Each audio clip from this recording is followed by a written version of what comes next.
Hello and welcome to the 50th episode of Film Seizure. I am Geoff Arbuckle. I'm Jason Oliver. And so we have a movie that nobody's ever seen before. No, not. I mean, Nobody's even heard of maybe a handful of people somewhere in the obscure corner of the world. Maybe some hoity-toity, artsy-fartsy people have seen this movie. We are talking about Stanley Kubrick's The Shining. Yeah. Right. We almost went with the TV miniseries with Steven Weber. But then this I one started eked it out. punching every copy of that existed. This one kind of eked it out at the last second. We're like, no, let's go with the good one. Yeah. Yeah. So this one is pretty significant to us and to the history of the show. Yeah, it kind of is. Do you care to elaborate on that? Yeah, I mean, God, I would have been back in 1998. 1999.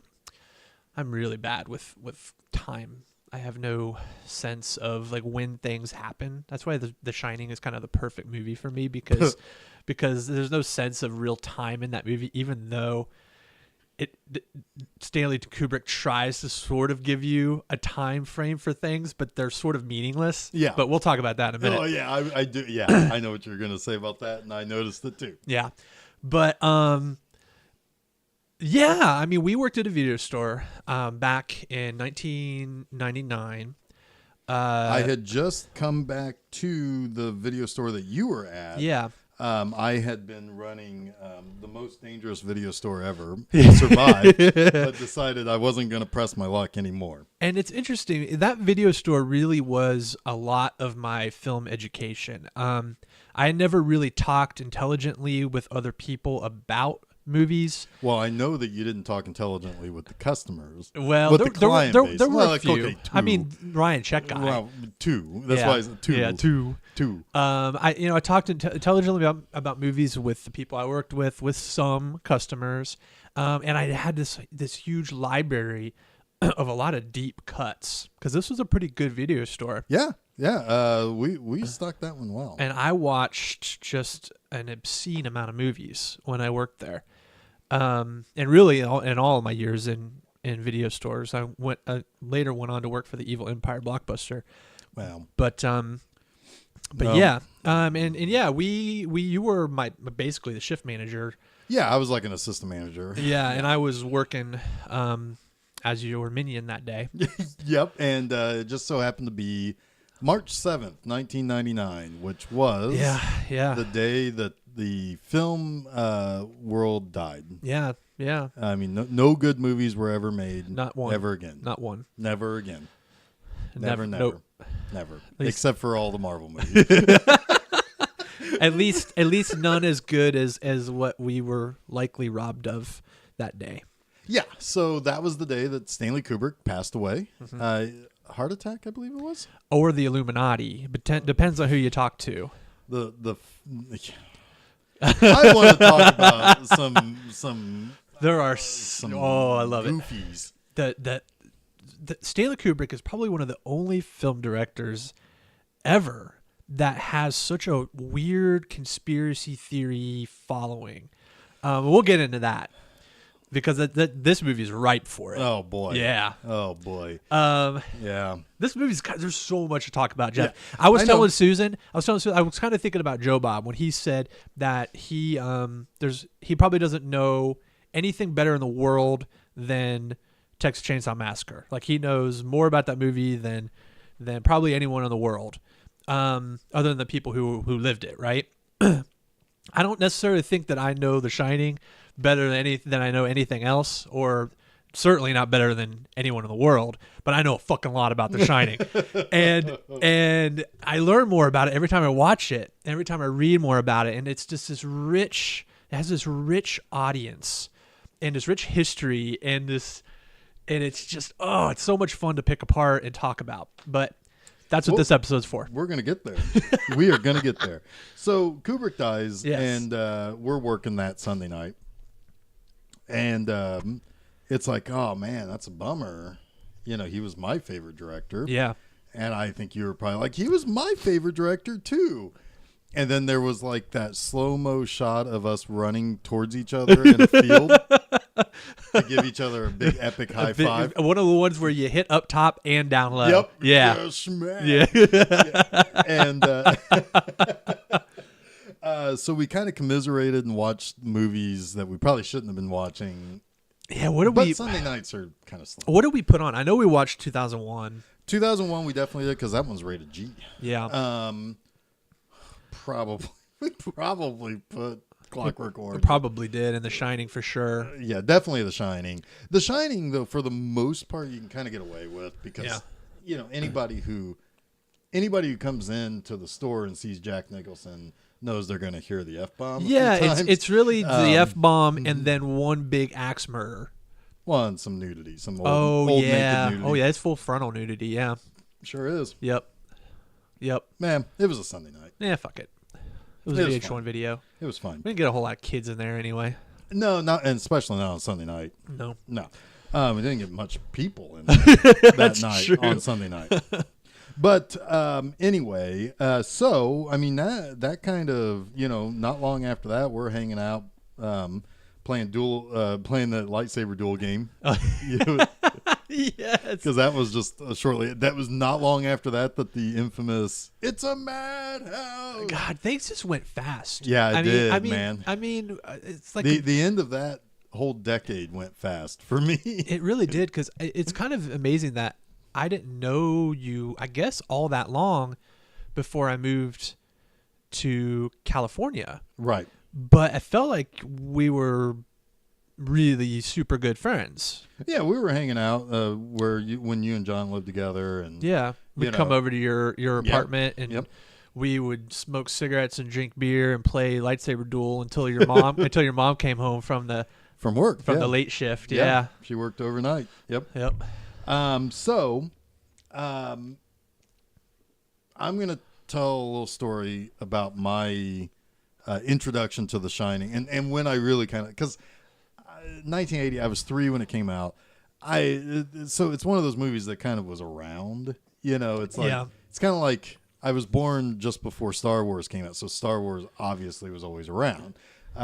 Movies like the first Star Trek movie or Black Hole, those movies were always around when I was long back as I can remember. And Shining was one of those. Yeah, it's a movie that sort of its reputation preceded itself. Yeah. For by the time I got to see it, I had kind of already heard about all of the things, right?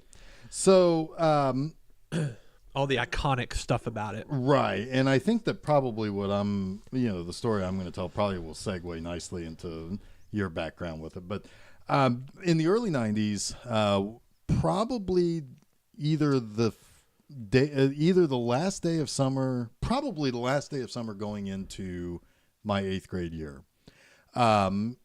Used to be we would always start on a Monday in August, kind of late in August. Usually it was the day after the close of the Indiana State Fair. So that's to kind of give you the frame of reference, because I don't know how the fair exists now, because all the kids go back to school before the fair even starts. I don't know how that thing exists. Yep. But anyway, our school always began pretty much always either the day after or 2 days after. And I was sitting around at in my apartment where I lived, and it was Sunday afternoon, and the Sunday afternoon movie on some station, it was probably TBS or TNT or something, played The Shining. And I just sat there and watched it as I was kind of commiserating over the end of the summer. The following year, I think either they played it again on the exact same day and weekend, essentially, that was represented the year before, or I thought about it, and it's like, I'm going to watch The Shining. And I kind of made that for a few years a kind of a tradition, that I would watch The Shining on what I consider to be the last day of summer for like multiple years in a row. I don't know why, but I got it on VHS, or I'd rent it the first couple of times, but then I ended up like buying it or whatever. And, so like I just watched the hell out of it. Now, one of the reasons why it's kind of important that it kind of came to me at that time was that in 1989, I became a huge Jack Nicholson fan because of Batman. Yeah. So like basically I was like out there watching as many Jack Nicholson movies as I possibly could. And then, it's like, like my mom didn't care what I really watched, and like, oh, just rent a couple movies while I'm at work or whatever. And so I'm like watching The Last Detail and Five Easy Pieces, and then, of course, The Shining and stuff like that. But The Shining was always the easily accessible one. But that's just kind of like, it just kind of stuck with me. And it's, there's something about the imagery, I've got more to say about like some of the stuff that happens that I think is so fucking cool. It mostly has to do with a big wheel. Oh yeah. Yeah. Yeah. And cruising in some hallways. Yep. But anyway, that was kind of how it got to me. And then I started watching it a bunch. Yeah. Probably outside of Batman, of all the Jack Nicholson movies that I watched, I mean, there's the three that I watched constantly were Batman, Cuckoo's Nest, and The Shining. Probably. Yeah, that would make sense. Although Chinatown might be better than two of those. But anyway. But no, I mean, it was just those were the three that I watched. Mm-hmm. So, yeah.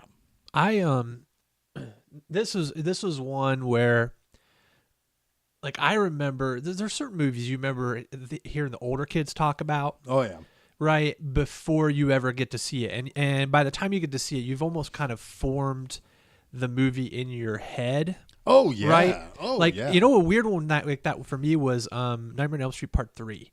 Sure. That one, all the big kids talked about that one before I got to see it. Yeah. So like the Light in the Dollhouse and all that shit. Like I had nightmares about that movie and I hadn't even seen it. Right. Right.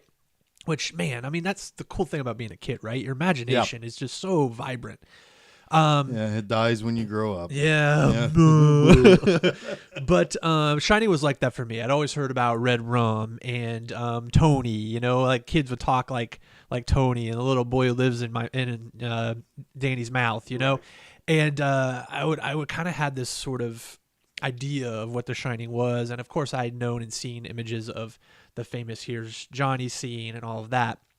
So by the time I finally saw it, which was at a sleepover, and one of my friend's older brothers had it on VHS and was like, "We're watching the fucking Shining," and I think I was maybe 8 or 9, right? And I saw The Shining, and it terrified the shit out of me. Like everything I imagined, it was scarier. Yeah.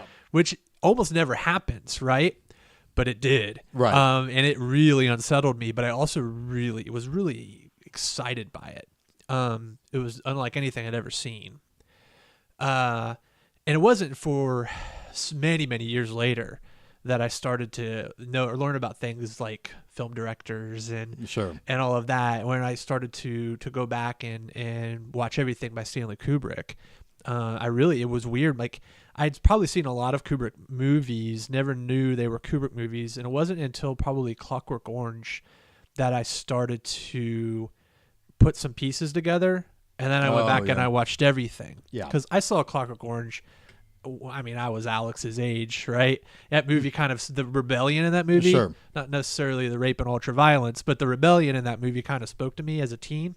Sure. But I was also kind of getting into film and really kind of starting to understand and analyze what was being put up on the screen. Right. The layers. Yeah. Yeah. And that movie kind of blew me away just from its technical excellence. Yeah. So I went back and started watching everything again, and I was surprised. It's like, oh my God, I've seen The Shining several times. Didn't realize it was the same director. That kind of stuff. Yeah. That sort of discovery you go through. Right. Yeah. So yeah, I mean, that's how I saw The Shining. I don't know how many times I've seen this movie at this point, but it's a lot. Yeah. I mean, this is not a movie that people just watch once and like throw it in the garbage. Right. It's like, I don't know. I really don't know anybody who dislikes this movie. Stephen King. Okay. But I don't know him. Right. Fair enough. I mean, it's right up there. And the scariest Roger movies Ebert, I've I ever didn't seen. know him. My favorite horror films, it's right there. It's probably Halloween, The Thing, and The Shining in some sort of order any day of the week. Right. It's like my three. The triumvirate for me is The Shining, Halloween, and what usually I will and what I've landed on as being my best is Dawn of the Dead. Yeah, it's wonderful. But still, those three are like this Venn diagram of awesome. Yeah. But yeah, so now what would you say is your favorite Kubrick movie, or what you think is the best Kubrick movie? That's hard. It's a hard question because I think that it changes. Okay. When I was 17, it was A Clockwork Orange. When I was 9, it was The Shining, right? Sure.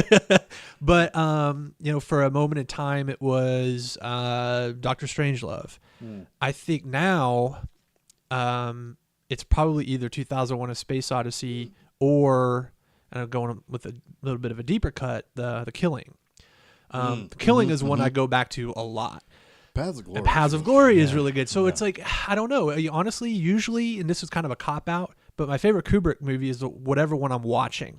Yeah. Does that make sense? Yeah. No, I get it. I usually land on Clockwork Orange, although 2001 is just awesome. That's one that I'm sure we'll talk about someday. It's awesome. I got the new Blu-ray version. Oh, I got to see the Nolan unremastered or whatever the hell they called it.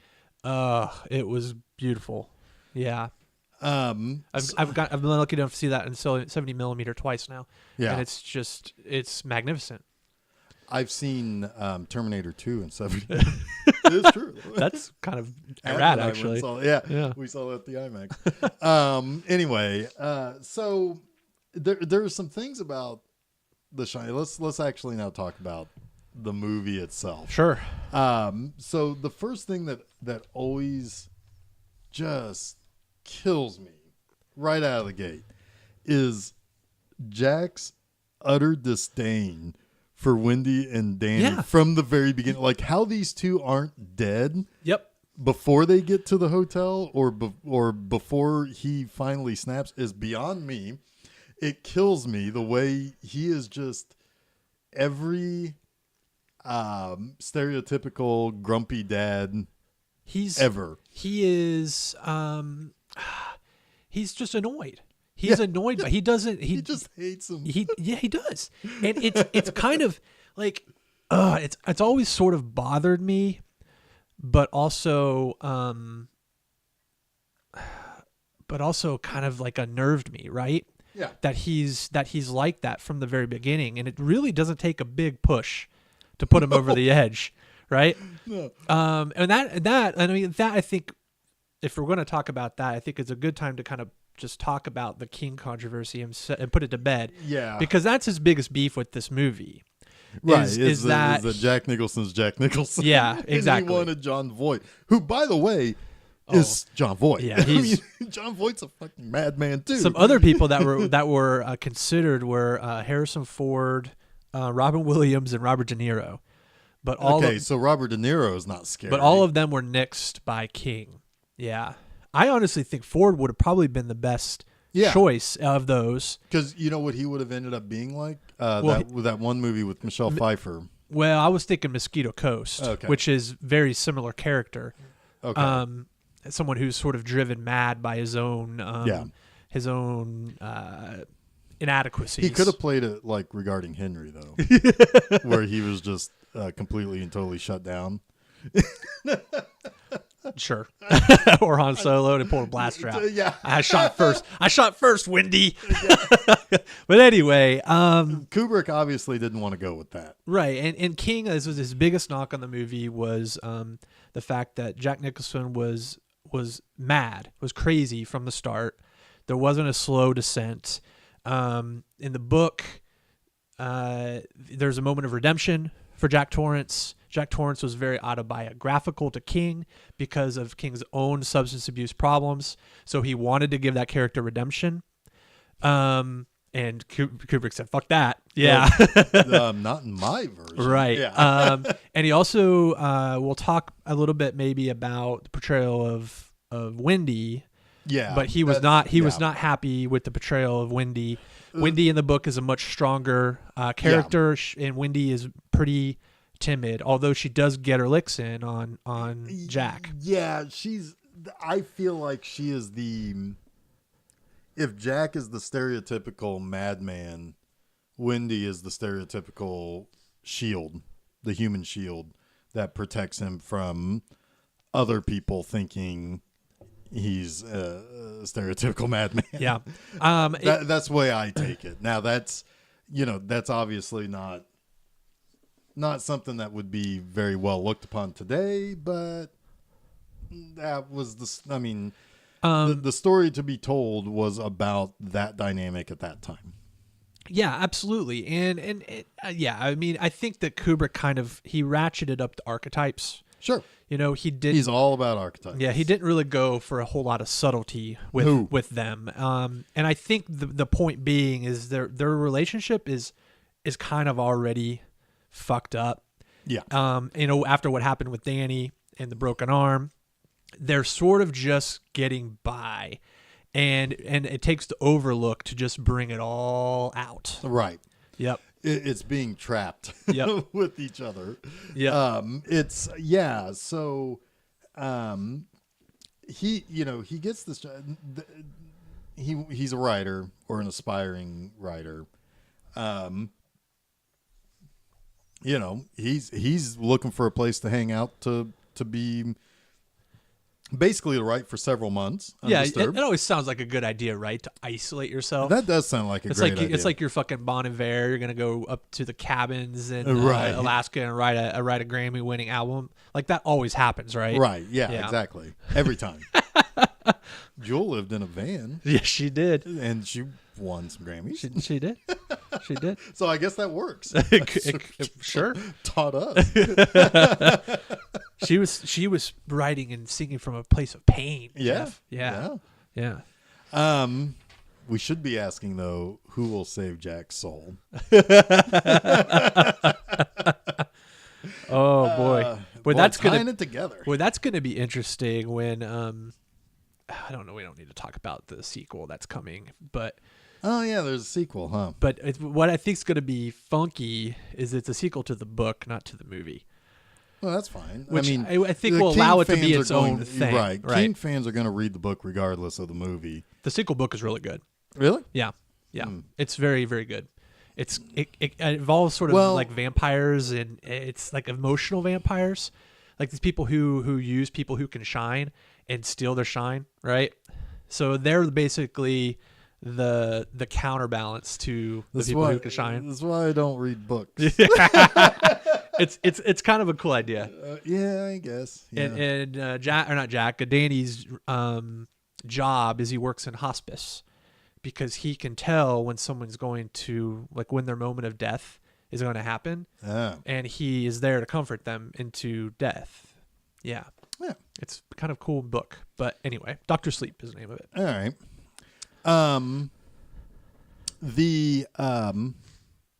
Well, if only they can make it like Dark Tower. Oh God. The worst movie of 2017. Yep. So anyway, it's the things that I love the look of the hotel. Yep. And I love the interior of the hotel. Yep. That is what has always drugged me into this. Yep. And basically it's a character. It's a character itself. $2.5 million, I think the sets cost. That's quite a bit in 78 when they made this. That's probably a low estimate, I would guess. Yeah. You want to know what that was all based on? Do you know all of the? I read a little bit, but why don't you tell us? Well, the book was inspired by the Stanley Hotel in Colorado. Right. I know that. Some people get that confused with the actual exterior of the hotel in the movie because they think Stanley Kubrick, and they kind of conflate the two. The Stanley Hotel is in Colorado, but the hotel they use is the in Oregon, exterior right? is in Oregon. Yes, it's the Timberland Lodge. That's the exterior, and then the interior was based on the, I'm gonna fuck this up, it's the Owahani Hotel in Yosemite. Yeah. So but they rebuilt it at Elstree Studios. Yes. In England. All of the sets were built at Elstree. There's a great story about that. Did you know it was being shot at the same time as Empire Strikes Back? Yeah. And that Kubrick and George Lucas were really good friends. Yeah. They're actually buddies, and that's how Kubrick knew Spielberg. Oh, nice. But Spielberg was pissed at Stanley Kubrick because it was taking the sets for so long, because he was scheduled to start shooting Raiders on the same set as Kubrick's had all the Overlook shit built in.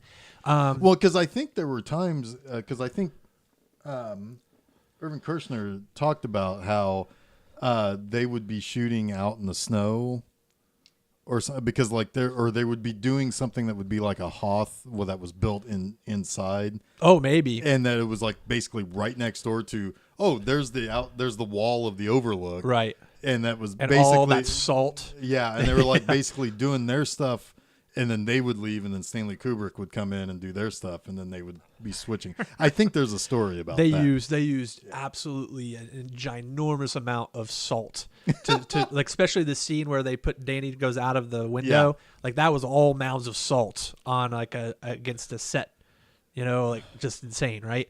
But anyway, to placate Spielberg, Kubrick turned on the charm, and which many wouldn't say this, but he actually did have quite a considerable amount of charm, especially when his movie was at stake. He took him around and gave him all the insider tour of the set, and talked about the movie and all of what he was doing, just kind of calm him down. Be like, hey, look, Yeah, and I've got this. And I'm probably going to be here for another 2 years. Hey, I've got this robot kid movie. You want? Yeah.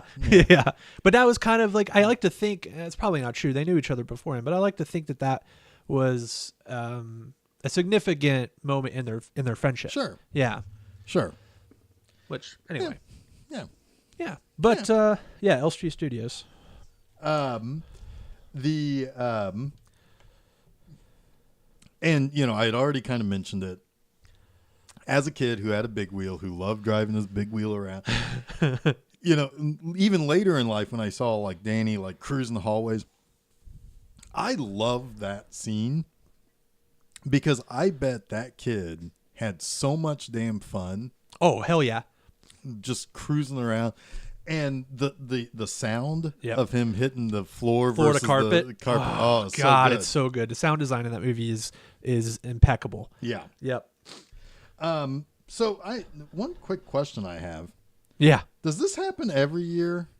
They bring in like a caretaker and he fucking axe murders everybody? Well, that's the thing. Like, I think of that too. I think, what about how many caretakers have there been that didn't axe murder someone? Yeah, and does Stuart Ullman eventually just not tell the story? And just say, we'll see what happens in May. See what happens. I mean, honestly, realistically, it's probably because of Danny that they're so ever present. Yeah, is because of his ability to sense them, and that might give them some kind of power. And then you could also say that it's because of Jack and his tenuous relationship with sanity, right? Right. And an addiction and of just being generally depressed, right? Right. That is he's an easy target, right?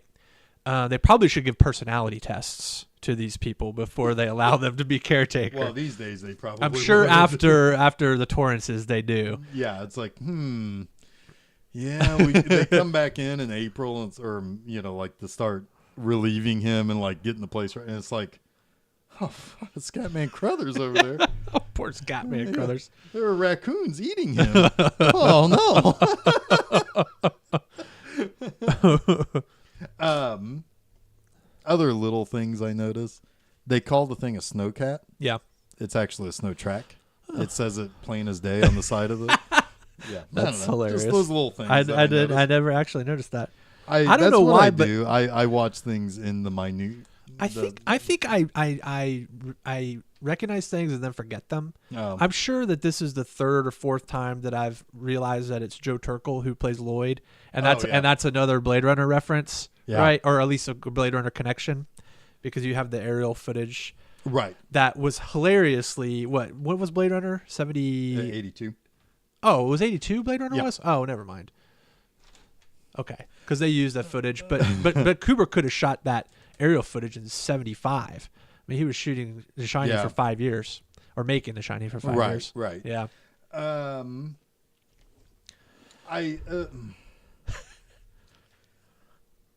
Should we talk about the documentary that is Room 237?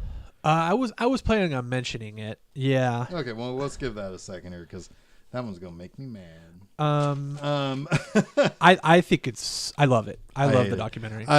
You love it, like I like watching, like people who like to watch paranormal shows. Oh, it's anthropology is what it is, and that's why I love it. Geoff off it's pure anthropology, honestly. Right. It's conspiracy theory and rumor and legend and whatever the strongest bunch of Alex Jones people. Well, it's all horseshit, of course, but it's interesting. There aren't many movies like The Shining that are able to, I use this word very incorrectly or lightly, but inspire people to these types of belief. Well, right? It does inspire them to. I mean, I've got questions about that. We'll get to that. Okay, we'll get to that.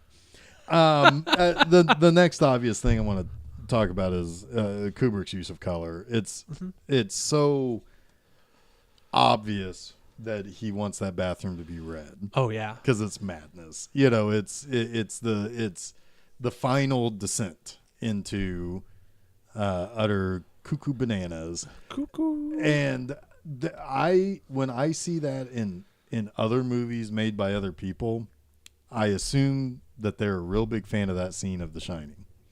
Like, I know you have a different opinion of this movie, but when I saw Lords of Salem, oh yeah, there were a couple of scenes that looked like hallway type of shots that used a bright color.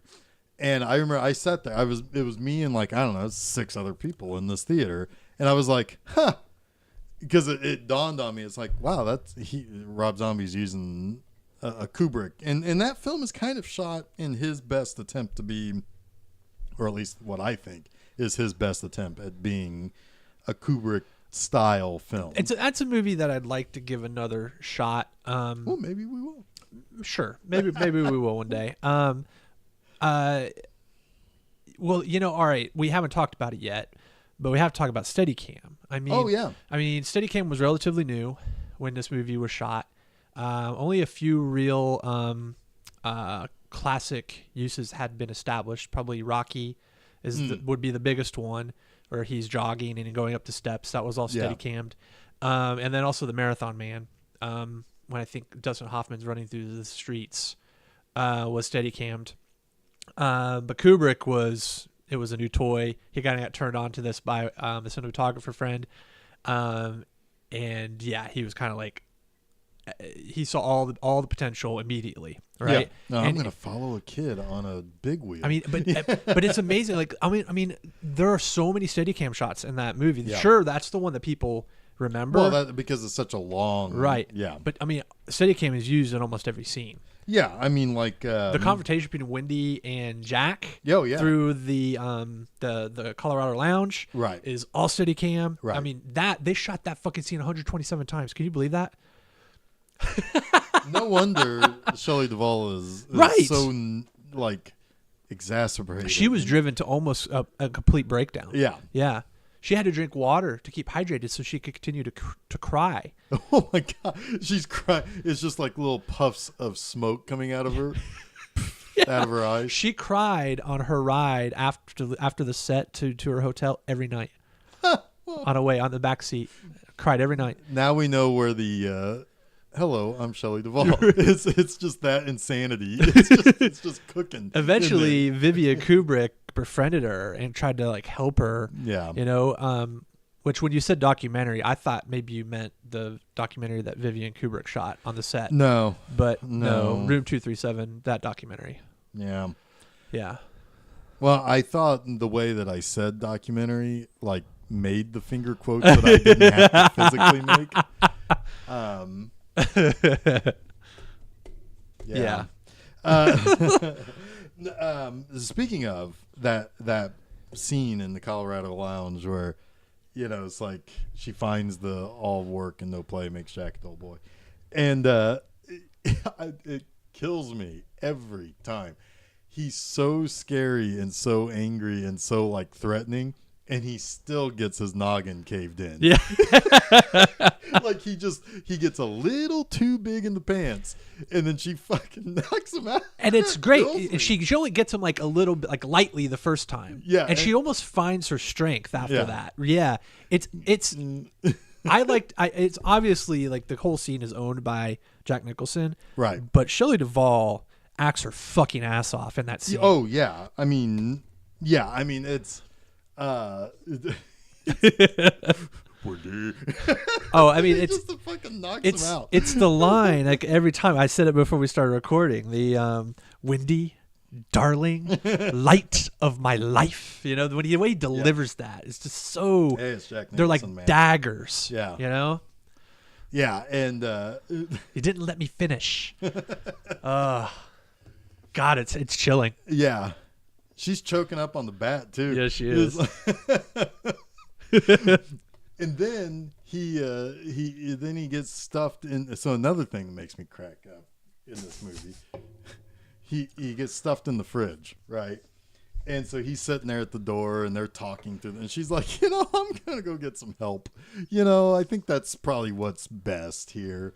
And he's like, you know, and he's like, you know, I'm hurt real bad, you know. And she's like, I'll get a doctor. Yeah. You know, and then he's like, you know, and he's like kind of whimpering, and he's like, he says her name a couple more times, and she's like bawling her eyes out. And she just turns around and she's like, yes. It's like, don't answer, just walk. Yeah. Just keep going.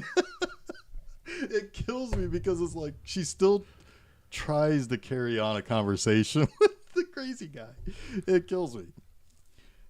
One of the things that I did read and kind of brushed up on a little bit was the talk of like what's real, what isn't, what's madness versus what's supernatural. Mm-hmm. And I kind of subscribe to one of the ideas that actually Roger Ebert had quoted in his review, which is the fact that insanity is a very unreliable narrator. Yeah. Like none of this stuff might have happened. It was just one guy who actually like mentally went actually insane. And everybody else is just in such high pressure scenarios that the supernatural stuff maybe never happened. Sure. Or it may be playing out in Danny's mind that he had some sort of psychological break when he broke his arm, you know, or something like that. I like that idea because it does add a whole nother layer. Like the only people who see supernatural shit until the very, very end are Danny and Jack, right? When he's busting through the door with the axe, you know, Wendy breaks, and now she's running around like losing her mind, and now she sees weird furry sex. She sees guy with head split open, you know, toasting her, and it's like, I think, is that even? I mean, obviously. It's meant to be real. It's meant to be like there's a reason why it's mentioned that there is an Indian burial ground. Yeah, and I mean, not only that, but I mean, Dick Halloran kind of sets all of that up when he talks to Danny about Shining and. But again, could that have just been Danny and pictures in a book and all that? I mean, maybe. But I mean, what's interesting about that is that I do think that Stanley Kubrick and I forget the woman's name that he co-wrote the script with. Diane. Is it Johnson? It is Diane something. Anyway, they there were a couple things that were cut from the movie. One was Jack finding this scrapbook, which you see it on his writing desk.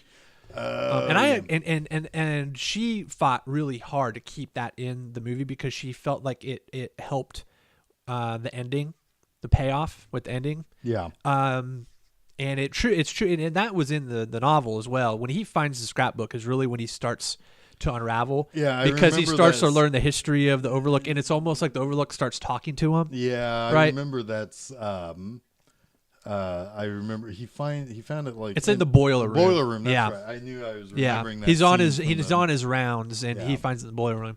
And then yes, the epilogue, which was cut, which really was kind of a way of sort of fucking with you one last time, like Ullman. What is it, Ullman?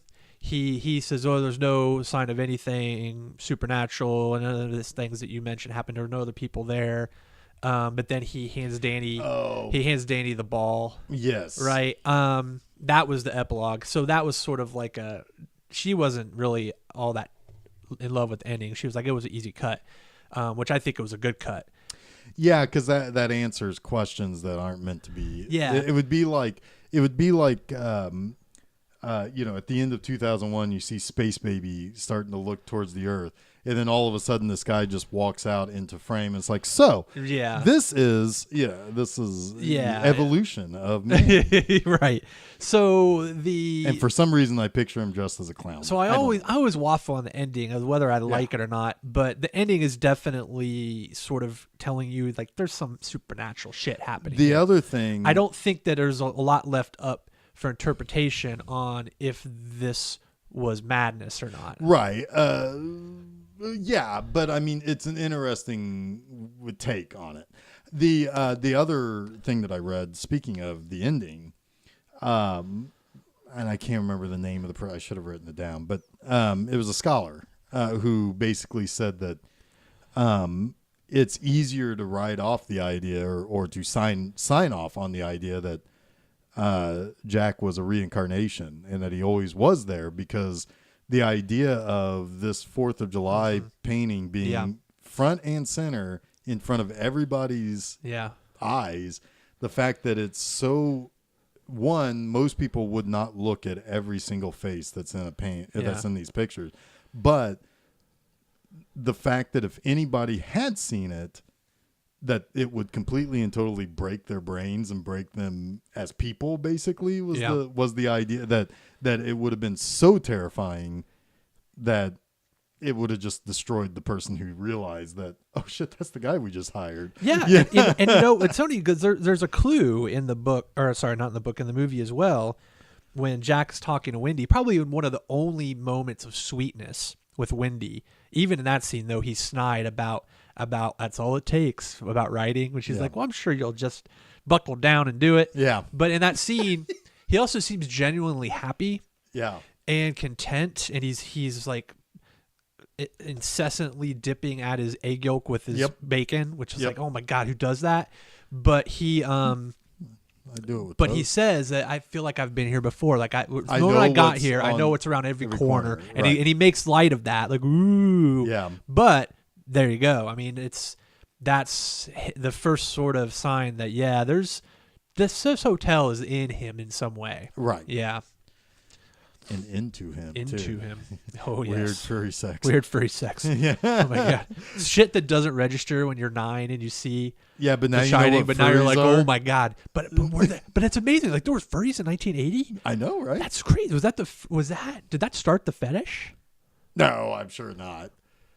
I'm guessing earliest film representation of furryism, unless I know what started it. It's not. It's when Bugs Bunny used to dress as a woman. Oh shit, maybe I was gonna go to Harvey or something like that, but I don't think James Stewart's fucking Invisible Bunny. He might be. No. He liked that bunny.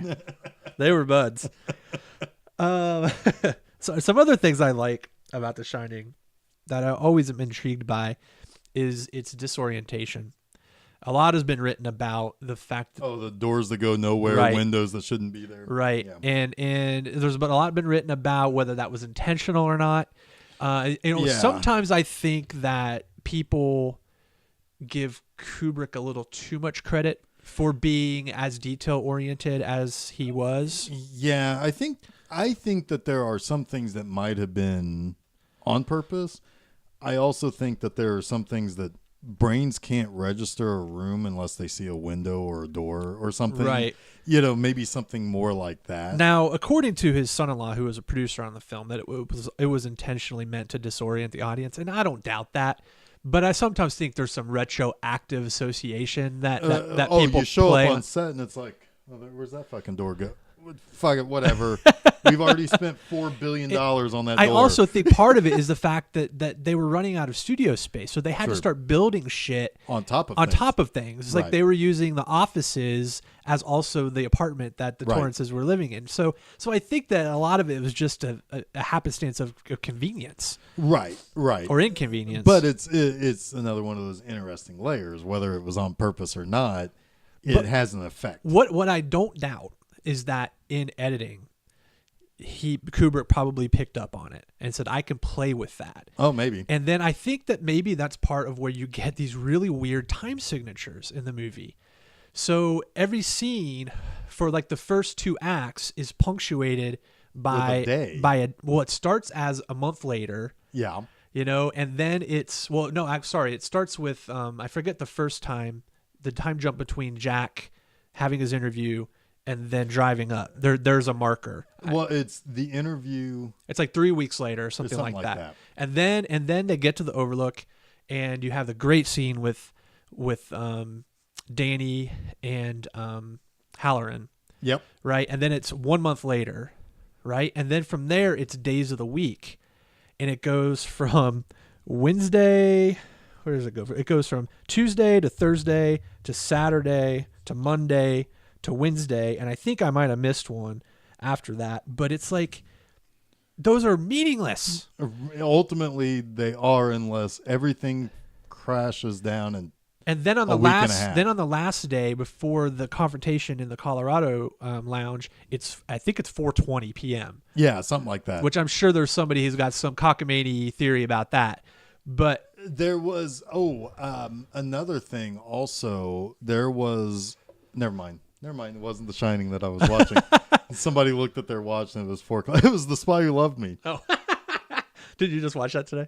I watched that. I watched The Shining. No, I watched Upgrade, then The Shining, then Spy Who Loved Me, all in one night. And they're all meshed together now. I think James Bond fought robots in a hotel. Yeah, that sounds right. Huh. I want to understand why he did that. Is it just to break up the scenes? I think it probably to give you a new frame of mind. It's like, okay, we're clearing the slate of that and moving into yesterday, this. Right, 2 days ago. Right. Now it's this. Now it's gotten worse or something. Maybe that's. But I also would not put it past Kubrick to also say, let's fuck with him a little bit. Yeah, I mean, I think that's part of it. I mean, we're going to break it up, but let's fuck with him a little bit, not to give him sequential days. Well, I think, too, that... but it doesn't take long. It doesn't take long for Jack to be gone. I mean, basically 5-6 weeks is it. Right. They're very long. No, I mean, that cabin fever hit hard. Yeah. Yeah. Yeah. Some other things I like is television is an interesting motif in this movie. Yeah. I'm not quite sure what it means, but it's in there. There's multiple scenes of Danny just watching TV. Yeah, so it's kind of starts with the car ride up. Danny mentions that. Well, I saw it on television. He knows what cannibalism is, right? Yeah, and Jack's like, "Oh, well, it must be true." He says, "Oh, did you hear that?" Because she was like, "Don't tell him the story about saw it on the television." He saw it on the TV. Yeah, and he's got that crazy fucking look. It's like, man, he wants to fight Batman so hard. Yeah. He really is only like white face paint. Yeah. And so Smilex away from the Joker in this movie. It's so true. But then there's the scene when he has the moment with Danny where he's sort of losing his touch with reality. Yeah. And he's like, "Come here, Danny." There's glow from the television, but it's not on. Oh. Yeah. Huh. Yeah. I didn't notice that. The TV in the lounge that Danny's watching, which incidentally is the movie Summer of 42. that TV is not plugged in. Oh yeah, I've heard that one Yep. before. Yeah, I don't know if that's a conscious choice or if it's just they wanted to hide the wire for the shot, but it's not plugged in. Wow. Yeah. Dick Halloran's watching TV when Danny shines him. Yes. Can I talk I'm about surprised you haven't yet. Yeah, it's in my fucking notes and I closed my notebook. That Nubian goddess Yes. that's on his fucking wall. Right above his television. Right above his television. So if the shit on TV gets too boring, all he's got to do is move his eyes up. And she's got this gigantic fro. Like, it is like a 5-foot fro. The afro takes up probably 60% of the painting. Yeah. And her boobs, the other, like, 30 of the 40% remaining. Yeah. It's just a topless Nubian chick. Yeah. Yeah.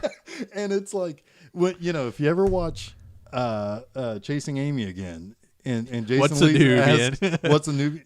Show him that. Show him that. Yeah. that is it. Yep. It's on here. It's in my notes. And then my last television moment that I can remember is the when Wendy is talking about getting Janie out and she's going to go talk to Daddy. He's watching television. He's watching the Roadrunner show. Oh yeah. Yeah. Yeah. You can hear the Roadrunner. Constantly through that scene. Yeah. Yeah. So I don't know. Maybe nothing. But I find it interesting. Wile E. Coyote and the Roadrunner chasing each other. That's basically what happens in the maze. Sure. Yeah. Yeah. Absolutely. Yeah. Yeah. Because Jack is ultimately undone by his own Hubris. insanity, Yeah. really. Because you can argue that Wile E. Coyote was so focused on trying to catch the Roadrunner that he became insane, and he fails at every. Yeah. Well, absolutely. he was a super genius at one point in time. So chasing after first Bugs Bunny, then the Roadrunner broke him. Something I did not know until I did a little research last night. So I'm always learning something new. Apparently, according to someone who wrote about David Lynch, said that I don't know where he got this information, so it could be totally off base and wrong, but that Kubrick screened Eraserhead for the cast and crew to convey the mood that he wanted to achieve with The Shining, which I find that very, very weird. That's not the mood I would think. I would be like, here's the rest of my movies. Go insane with these. Yeah. I mean, like, But yeah, that's, I don't know. I find that fascinating that Kubrick was a fan of Eraserhead. Yeah. Uh-huh. That is interesting. The music. Yeah. You're going to hear a couple of clips in this episode. Of course, the main theme, which is Wendy Carlos. Yeah, and I forget her writing partner. They actually wrote a whole score for this movie that barely any of it got used.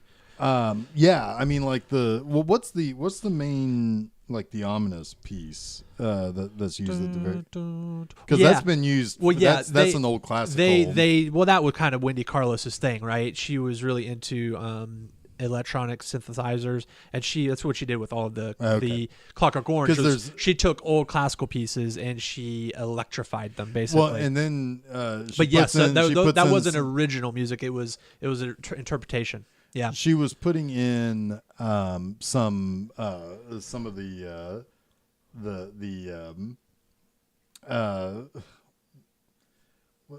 chanting from the 2001. It almost sounds like the monolith's going to show up. It starts to kind of blur because the opening scene, like the drive up to the overlook, and an early moment, I think, in the hotel, are really the only pieces that Kubrick kept. He ended up going back to a lot of old classical pieces, and then did a lot of layers and loops. Right, I guess Vivian and Catherine Kubrick, Catherine his wife and Vivian his daughter, did a lot of the sound design for the score, but a lot of it he ended up using classical pieces that he then would add heartbeats to. Right, and that heartbeat that they put into the soundtrack throughout the movie is so unsettling. Yeah, like, oh God. Also, of course, at the end you've got Midnight Stars and You, an old standard. I guess there's you a could call few it. standards Yeah. in the movie. Yep. So yeah, I mean that's the one that like that always makes me think of the end of Doctor Strangelove, where you have the old standard playing over the bombs falling and blowing everything up, and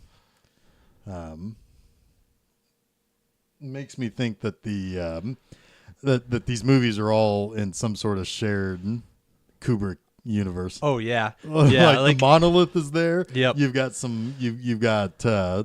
Well, I mean, if you think about like this movie, even though there are extras and there are people who show up for a scene or two, there's really only 4 people in this whole goddamn movie that have any significant lines or any significant scenes. So, you got some desolation, which probably happened after the Doctor Strangelove incident. Right. Well, you talk about set design, and you talk about the look of the movie. You're absolutely right. I feel like it's primarily 2001, The Shining, and Clockwork Orange that share a set design aesthetic. Yeah. Like they are very wide open, very few people in big spaces. Yeah, color, just very, very contrasting color. Right. Sort of like a faux modernism, right? Yeah. Oh yeah. I mean, like there are. Whereas you can say like, okay, well with 2001, I mean, some of the stuff that they did in like Star Trek: The Motion Picture, which when we talk about that movie, we'll talk a lot about 2001 because there's a direct line. But you can see like the shapes and the carpet shapes.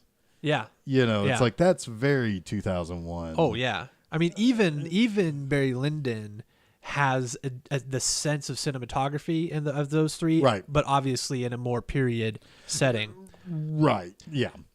Which that is interesting because he did Barry Lyndon 5 years before.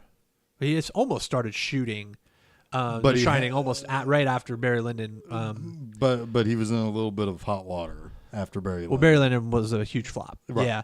But Barry Lyndon got the most Oscar nominations of any of his movies ever. And it's probably in a lot of ways up until that point the true sort of aesthetic signature film of why I think of as Stanley Kubrick in that sort of time period of his career. I mean, it was very into that, like the dual shot, the right? Wide shots, the long dual shot, yep. And then the camera zoom that comes out really slow. Yep. Right. He didn't move the camera much. It was a lot of zoom and steady shots. Right. Yep. Which I always find this is kind of a weird diversion, but I always found Unbreakable very interesting. M. Night Shyamalan's Unbreakable. If you watch Unbreakable, he's fucking shooting that movie like it's a Kubrick film. Yeah. Which I always was very fascinated by. And I'm sure that was a lot of people want to try that once. Right. Even Rob Zombie. I always think of this scene with Bruce Willis and his wife in the restaurant, and it starts it's a static dual shot, and it slowly zooms out. Yep. And it's like a really long take, and it's like that is fucking Kubrick. Yep. But he does that a little bit in Sixth Sense too. Yep. But then The Shining, which I think most people think of now as like the signature Kubrick thing, really came much later in his career, which was the Steadicam, like the long take Steadicam shot. He really pioneered it. Yeah. And that's probably why people associate it with him, because he kind of invented it. Yeah. Or was the first to get there. Right. Yeah. Or at least the first to use it in the amounts that he did. And to use it in a scene of dialogue and real truly like plot forwarding, right? Sequencing, yeah. Okay. I mean, I know we're the first people to ever talk about The Shining. Yeah, of course we are. I mean, we're the only people who've seen it, Jeff. Right. Nobody has seen that movie. But I think I think we should use what time we have remaining to talk about Room 237. Okay. All right. Because I know. See now. Okay.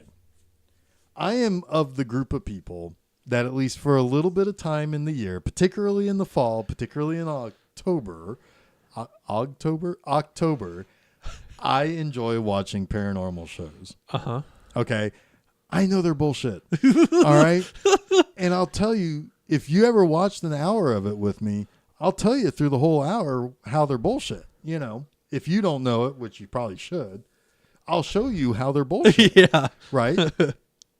I feel like you do in the opposite with you in room 237. That makes me so annoyed that these people, I don't know how they function in the world. First of all, what good comes from, one, us faking a moon landing, and two, you wanting to tell the world and be the one who finds the evidence that we faked? What good are you?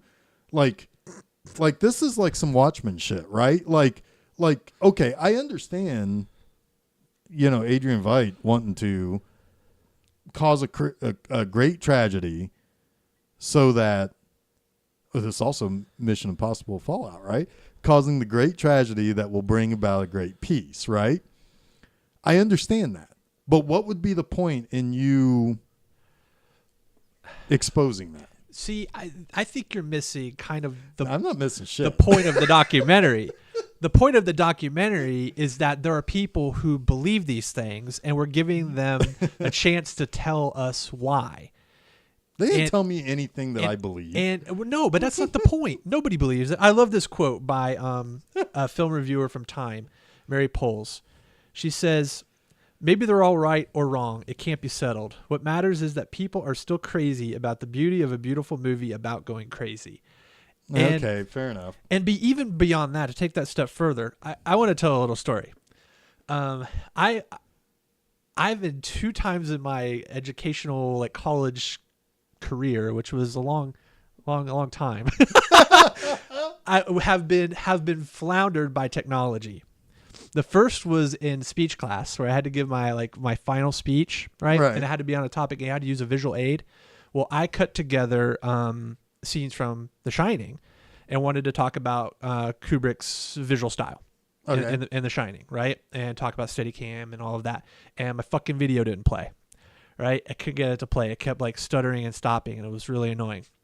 Fast forward to when I took folklore class. And anthropology and folklore are very closely entwined. For sure. And we had to do that again. And I created an audio video interview thing, and that failed. It wouldn't play. It played, but I didn't have any audio. So I had to talk about the stories that were being told. And that was a lot of what that project was. It was people telling stories about weird shit that happened to them that probably isn't supernatural or mystical or whatever, or an actual conspiracy, but they believe it is, or they believe it enough that it affected them in some weird and profound way, right? And there was in that class, we also studied the Beatles and all of the weird, crazy theories about the Beatles, as in particular the Sgt. Pepper album, right? And all the conspiracy theories around that. Paul is dead, right? And somebody put together this. I want to find it because I've not been able to find it since. But this guy talking about all the conspiracy theories and put it together with video and music cues and everything, and it was really cool. My teacher put this together, right? He culled it all together, and I was like, oh, this is the really neat thing. And that's what Room 237 is to me. It is pure folklore. It is pure anthropology. It is giving people a platform to tell their crazy ass stories, showing all the evidence that they say exists within the context of the movie, putting a really bitchin' score on it, and allowing you to just kind of see it for what it is in its rawest form. And that's my pitch for Room 237, because I love that shit. I know it's bullshit, But I like kind of thinking, ooh, that's a really weird coincidence, man. You know, That's what I look for in Ghost Adventure. Yeah, well, then there you go. You should embrace it.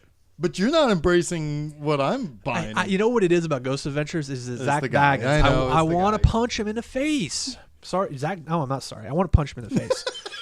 He could take me. I'm sure of it. He probably works out. I don't. But I want to punch that guy in the face. I like that. I would train to fight him in a celebrity like boxing match. I would.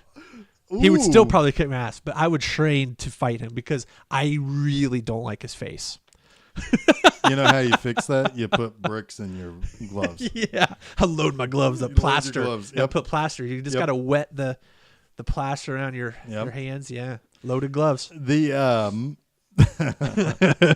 he's got breathing problems, so you can't. You know, he probably won't fight you. Well, maybe I'll just like say, "Ooh, it's a ghost," and I'll point, and then he'll look, and then I'll sucker punch him. Oh my god. Well, all right, but no, I mean, I'm not a huge Ghost Adventures fan, everybody. But during the month of October, I like to tune in for the spooky atmosphere of it, even though they're full of shit.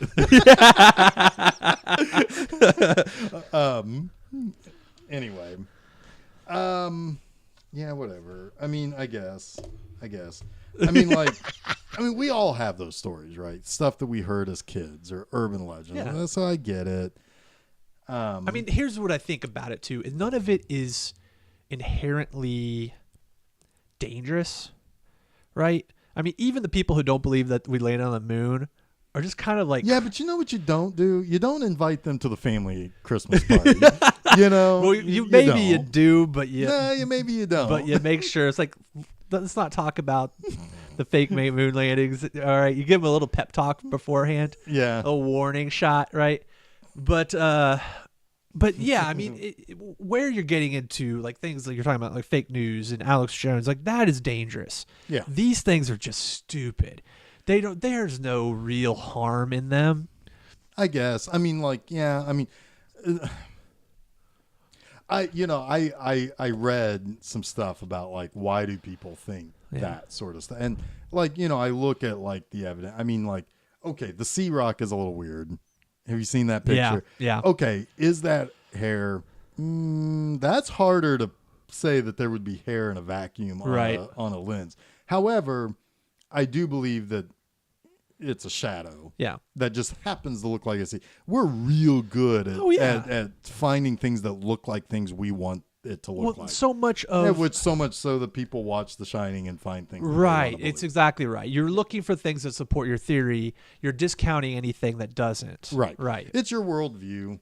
And, you know, but I have every right to say that you're not invited to the Christmas dinner. Sure. I mean, fuck Uncle Larry. Yeah. Uncle Larry doesn't believe in the moon landing. Fuck him. Yeah. Get out. I mean, yeah. That's your right. I mean, you know, because obviously if you don't believe in the moon landing, then you are just as bad as Holocaust deniers. Oh, yes. Yes, that's exactly the same thing. I thought you were going to say like flat earthers or something, but those people drive me crazy. Those people are just flat stupid. No pun intended. No pun intended. I didn't mean it like that. Flat out stupid is what I really meant. But still, so yeah, whatever. Anyway, we all know that we live on Bizarro World. It's a cube. We're in one of many dimensions. Yep. When the red skies happen, Jason. Red skies at night. Ooh, ooh. That's not what I'm talking about. Ooh, ooh, ooh, I'm talking about ooh. the only thing that's important when it comes to red skies. I know what you're talking about. You don't want to know. Is this Crisis yes. stuff? Hey, it's our episode, everybody. Of course, there had to be a Crisis reference. I think I brought that upon myself. You did. I walked into that one. Anyway, so let's. You want to wrap things up? You got anything else in your notes? You got a lot of notes. I think we hit most of them. Okay. I think what's interesting to me is that when asked about what The Shining is about, Kubrick's pretty straightforward about it, and it's a pretty simple idea. At the end of the day, he said it's about the evil side of the human personality. Everybody has it. Yeah, it's there, and sometimes things happen that bring that out. So really, those people who talk about room 237, like it's Kubrick trying to tell us all of these crazy messages and things, it's sort of sad more than anything because they're missing out on a very simple story as a cautionary tale. Right. Yeah. Idiots. Anyway. All right. Well, so next week, we got more episodes. Man, yeah. We upwards and onwards. We got another 50 episodes at least. Yeah, at least. At least. I know one thing. Before we start talking about next week, I want to talk a little bit about 50 episodes. Yeah. I think that over the last, we did about 40. I think we did 45 of them in 2018 alone. God. Now that we're in 2019 and we're moving forward now, but I think 45 of them happened in 2018. What was our first episode? First episode was the Disaster Artist. Oh my gosh. Yeah. Yeah. Okay. And then we went into the Warlock trilogy. And then, but I think I think we'll be the first people to say that, it was really Raw Force and Hamburger. We hit our stride. We really hit our stride, or at the very least, we are most pleased with, or at least as far as like, wow, we actually could talk about comedies, and things that are hard to recapture, farting bathrooms and whatnot. I mean, the comedies are interesting because you kind of have to have just watched it to talk about it. With The Shining, we both watched this on our own and came together to do the episode, which we've done a few times. But comedy, I couldn't do that. I couldn't bring the same energy to this after watching Hamburger the day before. Our faces still hurt after Hamburger when we talked about it. You can still kind of recall exactly what makes it funny. Exactly. And bring back the belly laughs back. Yeah. Yeah. And, we've talked about new movies. We've talked about things that were important to us, like Head for me. Yeah. We talked about Joe Bob Briggs, which was important for both of us to talk about. Those were fun episodes. I was really glad that you liked Head as much as you did. Well, I mean, that is interesting because this has been, that in particular, I'm getting so much enrichment in my own enjoyment of film from this podcast because that has sent me on a whole Bob Raffleson rediscovery tour. Hey, Jack Nicholson also. Right. I mean, I'm very much looking forward to watching Easy Rider again and hopefully appreciating it in a new light because you kind of called me out on that a little bit in that episode. I really liked Head. I've never seen some of those other BBS productions. 5 Easy Pieces. I've never seen it. Good. So I'm really excited to dig into that and learn about that. I'm even going deep with Dennis Hopper's last movie and the documentary about that movie, The American Dreamer. So I'm gonna go all fucking in on that. Yeah. And for me, as somebody who just usually writes about shitty movies or exploitation movies, I'm getting to watch other stuff and I'm getting to think about, use the actual brain cells I used to have devoted to this. And we kind of mentioned it over the last few episodes where, what we're talking about as far as the future, as far as doing some more different types of movies, talking about, I think we both have things that we're cooking up individually too. Yep. The thought of having guests and so on, I think the only thing you can say about that is it gives us more of an opportunity to get stuff brought to us. Yeah. Or think about things in ways that we hadn't before. Absolutely. I the outside perspective is I hope that we've got 50 episodes under our belt, and the hope has always been that we can reach an audience and that we can interact with that audience and all enjoy and not enjoy movies together, right? Right. And to have a fun conversation and we are getting out there a little bit more. More recently, I've noticed different types of results and things like that. So that's interesting and fun. And I think, to be honest with you, there's only one place to go, is upward and onward. Exactly. So thank you for people who have stuck around for 50 plus episodes. Yes. Because we did cut episode 10 into 3. We also have 2 specials.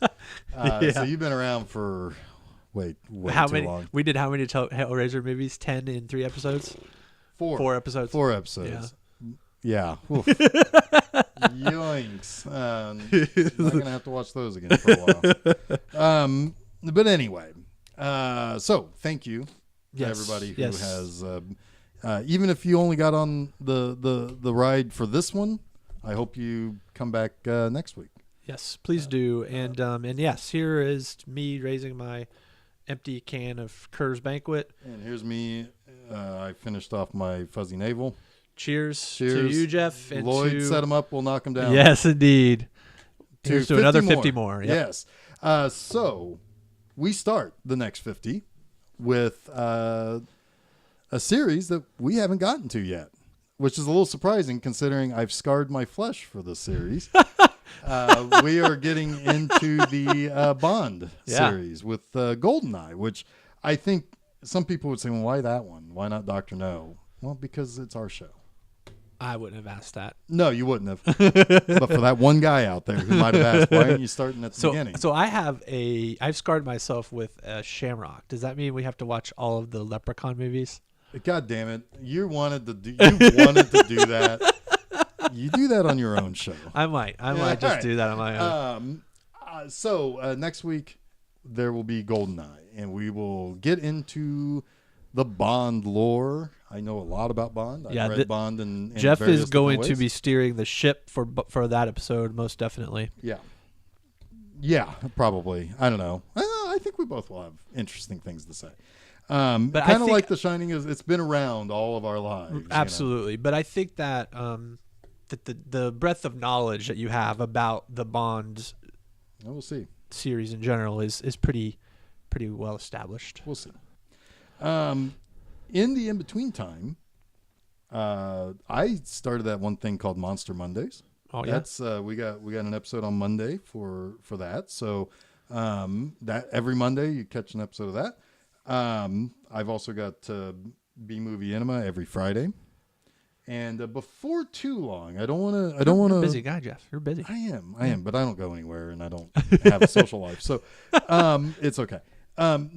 Before too long, we're going to start talking about our best of 2018. Yep. And I think we're going to have. I think we're going to come at that in an interesting way. Yeah, I think so. So that'll be fun. I don't know if that will be a regular episode or a special, but we'll figure it out. Okay. We'll figure it out when we get there, and whatever. We'll do it on the day. We'll do. Yeah. Thank you, Bill O'Reilly. So take us out. Take us onward and upward to our next 50 episodes. Yes. As always, you can find us in all the normal places: Facebook, Twitter, Instagram. Is that Film Seizure? You can get us on the Gmails if you want to email us. filmseizure@gmail.com. We have the website, of course, filmseizure.com. That is a great place to see all of our episodes in one tidy space. Yep. All of our episodes are on SoundCloud, and we the YouTube. upload them on Sundays on YouTube. Yeah, so check us out on YouTube if that's your thing. I guess what do they do? What do the kids do? They like our channel. I think so. Also, probably we should set up a Vine.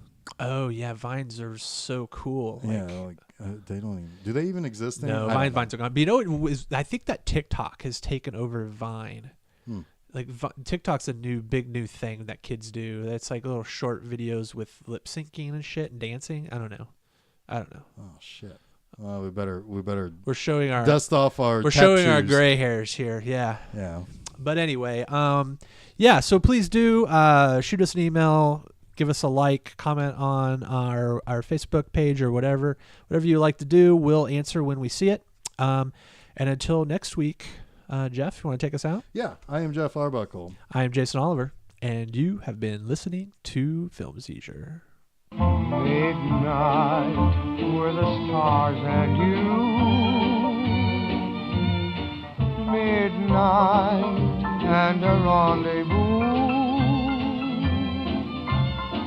Your eyes held a message tender, saying I surrender all my love to you.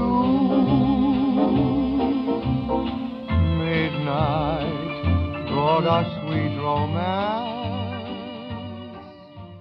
Wendy, darling, light of my life, I'm not gonna hurt you. You didn't let me finish my sentence. I said, I'm not gonna hurt you. I'm just gonna bash your brains in. I'm gonna bash them right the fuck in.